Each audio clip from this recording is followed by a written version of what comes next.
Hello, everybody. Welcome to today's show. On the show, we're going to be talking a little bit about Donald Trump, Elizabeth Warren, Toronto Raptors NBA Finals, talking about Nancy Pelosi, the border wall, and a lot more. So, thank you so much for joining us here today. We got a great show ahead of you. You have a great show ahead of you on this Thursday morning. Okay, we start with the claim today that Donald Trump just recently made about the fact that he is getting quote-unquote rave reviews, glowing reviews from the British media. Yes, he's been spending too much time with Piers Morgan. He says, quote, they give him glowing reviews during his week state visit, despite the coverage treating him at best as a ludicrous figure, at worst as a threat to the country's relationship with America. Tweeting from France, where it's due to mark the 75th anniversary of the D-Day landings, Trump attacked U.S. media for its negative coverage and praised British counterparts for its more positive outlook. And the question is, where is he getting this idea from? Because he's not just, it's very possible he's making it up. But, it'd be interesting to know where he's getting this idea of coverage from that's very positive. So he says, however, he was widely condemned and forced to later retract the comments the UK National Health Service would be on the table in post-Brexit talks between countries. The health service not on the table. He was also criticized for starting a petulant and deeply unedifying spat with London Mayor Sadiq Khan, whom Trump calls a stone-cold loser. Guardian columnist Marina Hyde summed up the mood in the UK. It's finally over then, the state visit, which U.S. President Donald Trump tweeted, during which U.S. President Donald Trump treated Britain like a Moscow hotel mattress, and God, we deserved it, he said. So that is very interesting. Shout out to Marina Hyde for a pretty fire column line there. It's finally over then, the state visit during which the U.S. President Donald Trump treated Britain like a Moscow hotel mattress. Yeah. Sorry you guys had to go through that, but I really don't have that much sympathy because we have to go through it every single day. Okay, it's just that simple. Alright, so we now turn to this. Elizabeth Warren says Joe Biden really has got it pretty badly wrong on abortion. Senator Elizabeth Warren has hit out at rival Democratic presidential hopeful Joe Biden over his stance on abortion, saying the former vice president's policies could destroy the lives of poor and vulnerable women. Earlier this week, Biden said he would have no intention of repealing the Hyde Amendment, which stops the federal government from funding abortion in most cases. Speaking in an MSNBC town hall forum on Wednesday evening, Warren said Biden had gotten it badly wrong under the Hyde Amendment and every effort to chip away or push back at or get rid of Roe v. Wade. Understand this: women of means will still have access to abortion. Women won't. Will be poor. Who won't will be poor women. It'll be working women and women who can't afford to take 3 days off from work, and very young women. It'll be some women who've been raped and women who've been molested, maybe even by someone in their family, she said. And she's really absolutely right here. And that is the truth behind abortions. They're still going to happen anyway, whether you like it or not. It just depends. And the truth really is, the people who are most vulnerable in our society today, they're going to be the people who are going to have to go out and get these abortions in less than satisfactory places. Or they could just, whatever the case may be, because they just can't really, just really are unable to have a child. But again, it just also continues an idea of the fact that Joe Biden is really an incredibly inept candidate. I think the more he keeps talking, the more people will start to realize that. Because, this is just not the way the Democratic Party works in the year 2019. You can't just open, sure, you can go join the Republican Party and attack the Hyde Amendment. That's perfectly fine. We'd expect that. But for someone who has been in the Democratic Party since, the God knows when, it is really kind of ridiculous that there is, it's really kind of ridiculous that this is even happening, to my opinion, because the fact that he's allowed in there really is incredible. Some of the things that he's saying, and the fact that he is a front runner, although he has dropped a pretty significant amount, 7 points, but still has a big lead. I think you're going to see more like that continue to happen. He will be heading down. I think that's just the truth. Over the next couple of weeks, months, as we get closer and closer to the debate, we start to really find out more and more about him, because he's pretty much, his entire campaign is built on the idea that he is not That the fact that he's not the Biden that no one remembers from the 1980s that was just awful in every single solitary way.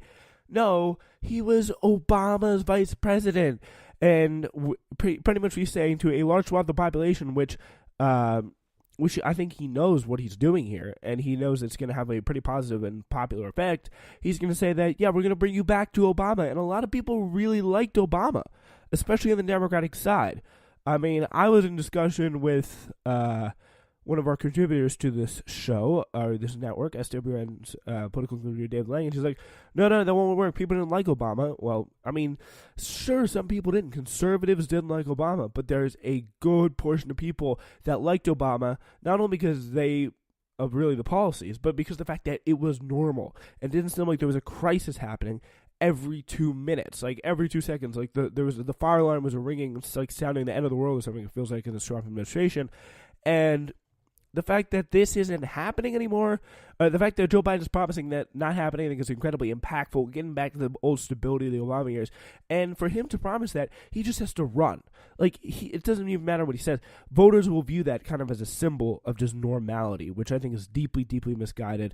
And the fact that, like, I think all we really need to know is, I mean, first, this information is pretty telling, but the fact that instead of putting out actual policy positions, he's literally just lifted them from neoliberal think tanks and corporate groups, which I think is incredibly telling and a pretty bad omen for the way his presidency is going to turn out. All right, so, yeah, it's all very interesting stuff. Now, let's turn a little bit to some sports.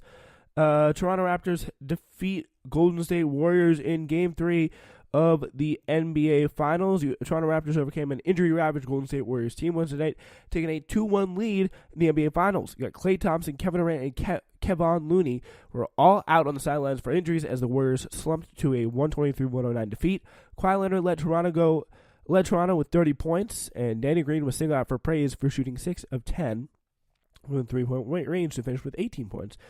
I think Danny's buckets boosted our whole team's confidence, said Raptors coach Nick Nurse. Game 4 of the best-of-7 series will take place Friday night at Oracle Arena in Oakland, with Raptors just 2 wins away from their first ever title. I think they're going to get it, guys. I mean, especially depending on who comes back and who comes back when. I think it's definitely very possible that they're going to be able to get it. I don't know the injury time on them for Steph Curry, so hopefully they do, because it's really been too long, hasn't it?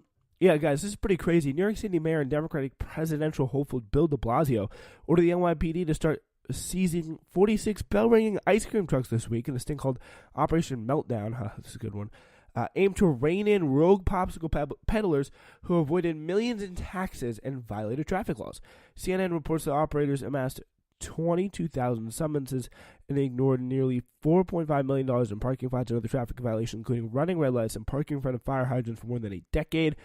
The city says the operators created shell companies and changed license plate registrations for ice cream trucks to avoid paying fines. We all know from common experience that ice cream trucks are magnets for children. Zach Carter, City Corporation Council, said in a statement explaining the ice cream cone crackdown. In order to protect this particularly vulnerable category of pedestrians, our traffic laws must be strictly enforced. So, yeah, it's very true. And now that we see this, it's going to be interesting to see. The next time we go to New York, it's going to be an ice cream left. It's going to be very sad. Anyway, yeah, this is pretty crazy. German nurse Niels Hogel was sentenced to life in prison on 85 counts of murder in connection with 100 patient deaths in northern Germany in the early 2000s. The Washington Post says the nurse injected drugs into scores of patients to induce cardiac arrest, only to be lauded for heroically resuscitating them. He was charged with the numerous occasions he could not bring them back to life. Hogel admitted to killing 55 people during his trial. The court heard how he could be considered bad luck by families of those who died and referred to him as resuscitation Rambo by those whose lives he saved. So pretty much he just do it for fun. Saying, quote, he said, "I would like to sincerely apologize to every single individual for all that I have subjected them to over the years," he told the court before sentencing. The case also exposed serious oversight violations in the clinic where he worked. So I could only imagine how he's getting away with that in this clinic. So yeah, don't go to that hospital in Germany. Just stay away. Yeah, so this is quite a big one. Nancy Pelosi has told top Democrats that she'd like to see President Donald Trump in prison during a meeting on Tuesday night on whether to impeach proceedings, or begin impeachment proceedings, Politico reports. House Judiciary Committee Chairman Jerry Nadler reportedly pressed Pelosi to permit his committee to move forward with impeachment inquiry against Donald Trump. Pelosi is said to have shot back that she's not willing to entertain the idea of impeaching the president, saying, quote, "I don't want to see him impeached, I want to see him in prison," Pelosi was quoted as saying, noting that she would prefer to see Trump defeated at the polls and then prosecuted for his alleged crimes. The meeting comes amid a weeks-long internal divide over impeachment, and I think that's going to continue, with many Democrats questioning Pelosi's decision not to move ahead with the proceedings. We heard one self-proclaimed Democrat, Glenn Bradford, on the show this past weekend, on Newsflash this past weekend, talking really a lot about how he is not okay with the fact that this is a reality. So he wants to see I think very obviously, very understandable, he wants to see some real action taken on this. And I mean, again, I think it's probably the proper course. And if you do it, and if you do it effectively, that's what you do. I think it's perfectly fine to impeach him if you do it effectively. If you build up the case for it, if you present a clear and present facts that Trump is not good. Like, it's not okay. Do I think impeachment's going to happen though? No, I do not. I just really don't. So, it's a little bit of too much to hope for. This is pretty radical. Members of the military have been tasked with painting barriers spanning 1 mile long to enhance their aesthetic experience.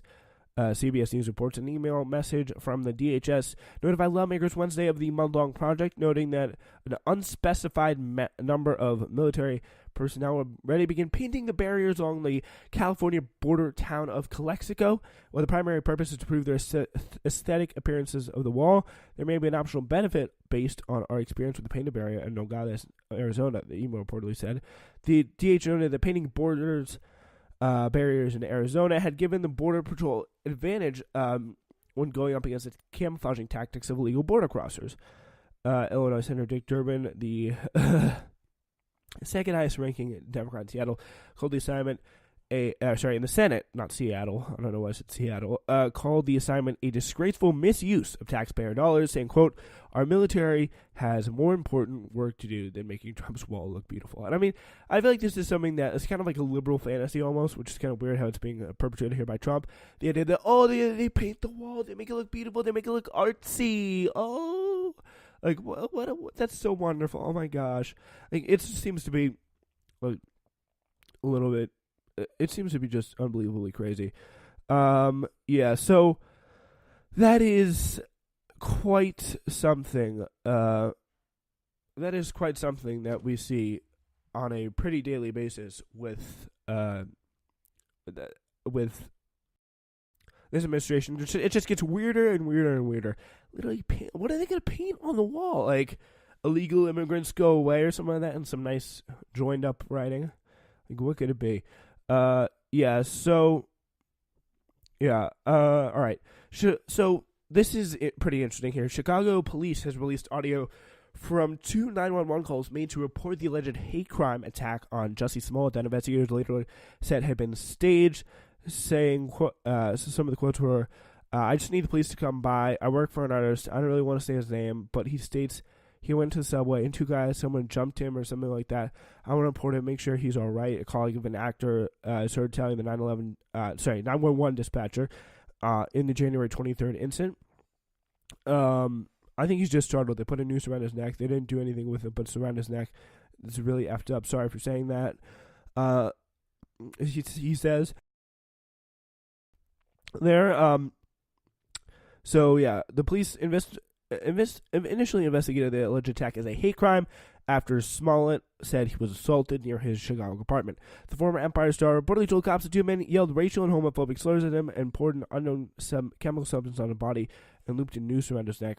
Police later said Smollett staged the attack, charged him with filing a false police report, and prosecutors later dropped those charges, prompting a scrutiny of Cook County State's Attorney Kim Fox, and calls for an investigation of her office's handling to the matter.